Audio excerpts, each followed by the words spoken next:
కొండా సురేఖ గారు సమంతకి అపాలజీ చెప్పడం అనేది అంతకన్నా స్టూపిడిటీ అయితే నేను చూడలేదు. ఫస్ట్ ఆఫ్ ఆల్ సమంతని ఎక్కడ అవమానించారు?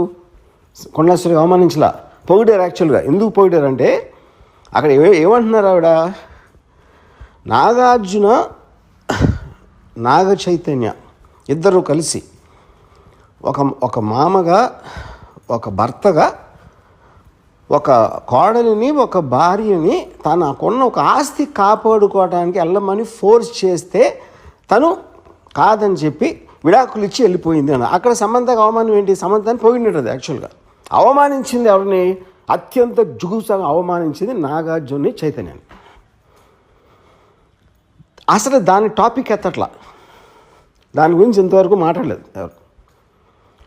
సో ఇప్పుడు ఇలాంటిది చెప్పడం కన్నా అంటే అక్కినేని కుటుంబం అంత ఉన్న హుందాతనం, వాళ్ళకున్న extraordinary reputation, most dignified and reputed, అది ఒకసారి పక్కన పెట్టి ఏ ఇంట్లో అయినా ఒక మామని భర్తని ఇలాంటి ఆరోపణ నేనైతే నా జీవితంలో ఏం లేదు ఇలాంటిది.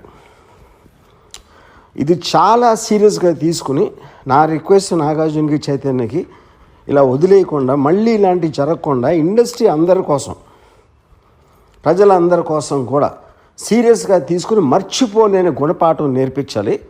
దీనికి తప్పిస్తే మన దగ్గర వేరే మార్గం లేదు. ఇలాంటిది మళ్ళీ జరగకుండా చూడాలి. కొండా సురేఖ గారు సమంతకి అపాలజీ చెప్పడం అనేది అంతకన్నా స్టూపిడిటీ అయితే నేను చూడలేదు. ఫస్ట్ ఆఫ్ ఆల్ సమంతని ఎక్కడ అవమానించారు? కొండా సురేఖ అవమానించలా, పొగిడారు. యాక్చువల్గా ఎందుకు పొగిడారంటే అక్కడ ఏమంటున్నారు ఆవిడ, నాగార్జున నాగ చైతన్య ఇద్దరు కలిసి ఒక మామగా, ఒక భర్తగా, ఒక కోడలిని, ఒక భార్యని తనకున్న ఒక ఆస్తి కాపాడుకోవడానికి వెళ్ళమని ఫోర్స్ చేస్తే తను కాదని చెప్పి విడాకులు ఇచ్చి వెళ్ళిపోయింది అని. అక్కడ సమంతకు అవమానం ఏంటి? సమంతని పొగిడినది. యాక్చువల్గా అవమానించింది ఎవరిని? అత్యంత జుగుప్సగా అవమానించింది నాగార్జున చైతన్యాన్ని. అసలు దాని టాపిక్ ఎత్తట్లా, దాని గురించి ఇంతవరకు మాట్లాడలేదు ఎవరు. సో ఇప్పుడు ఇలాంటిది చెప్పడం కన్నా అంటే అక్కినేని కుటుంబం అంత ఉన్న హుందాతనం, వాళ్ళకున్న extraordinary reputation, most dignified and reputed, అది ఒకసారి పక్కన పెట్టి ఏ ఇంట్లో అయినా ఒక మామని భర్తని ఇలాంటి ఆరోపణ నేనైతే నా జీవితంలో ఏం లేదు ఇలాంటిది. ఇది చాలా సీరియస్గా తీసుకుని నా రిక్వెస్ట్ నాగార్జునకి, చైతన్యకి ఇలా వదిలేయకుండా, మళ్ళీ ఇలాంటివి జరగకుండా ఇండస్ట్రీ అందరి కోసం, ప్రజలందరి కోసం కూడా సీరియస్గా తీసుకుని మర్చిపోలేని గుణపాఠం నేర్పించాలి. దీనికి తప్పిస్తే మన దగ్గర వేరే మార్గం లేదు. ఇలాంటిది మళ్ళీ జరగకుండా చూడాలి.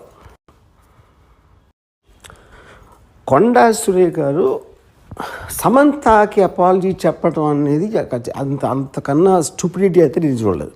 ఫస్ట్ ఆఫ్ ఆల్ సమంతని ఎక్కడ అవమానించారు? కొండా సురేఖ అవమానించలా, పొగిడారు. యాక్చువల్గా ఎందుకు పొగిడారంటే అక్కడ ఏమంటున్నారు ఆవిడ, నాగార్జున నాగ చైతన్య ఇద్దరు కలిసి ఒక మామగా, ఒక భర్తగా, ఒక కోడలిని, ఒక భార్యని తనకున్న ఒక ఆస్తి కాపాడుకోవడానికి వెళ్ళమని ఫోర్స్ చేస్తే తను కాదని చెప్పి విడాకులు ఇచ్చి వెళ్ళిపోయింది అని. అక్కడ సమంతకు అవమానం ఏంటి? సమంతని పొగిడినది. యాక్చువల్గా అవమానించింది ఎవరిని? అత్యంత జుగుప్సగా అవమానించింది నాగార్జున చైతన్యాన్ని. అసలు దాని టాపిక్ ఎత్తట్లా, దాని గురించి ఇంతవరకు మాట్లాడలేదు ఎవరు. సో ఇప్పుడు ఇలాంటిది చెప్పడం కన్నా అంటే అక్కినేని కుటుంబం అంత ఉన్న హుందాతనం, వాళ్ళకున్న extraordinary reputation, most dignified and reputed, అది ఒకసారి పక్కన పెట్టి ఏ ఇంట్లో అయినా ఒక మామని భర్తని ఇలాంటి ఆరోపణ నేనైతే నా జీవితంలో ఏం లేదు ఇలాంటిది. ఇది చాలా సీరియస్గా తీసుకుని నా రిక్వెస్ట్ నాగార్జునకి, చైతన్యకి ఇలా వదిలేయకుండా, మళ్ళీ ఇలాంటివి జరగకుండా ఇండస్ట్రీ అందరి కోసం, ప్రజలందరి కోసం కూడా సీరియస్గా తీసుకుని మర్చిపోలేని గుణపాఠం నేర్పించాలి. దీనికి తప్పిస్తే మన దగ్గర వేరే మార్గం లేదు. ఇలాంటిది మళ్ళీ జరగకుండా చూడాలి.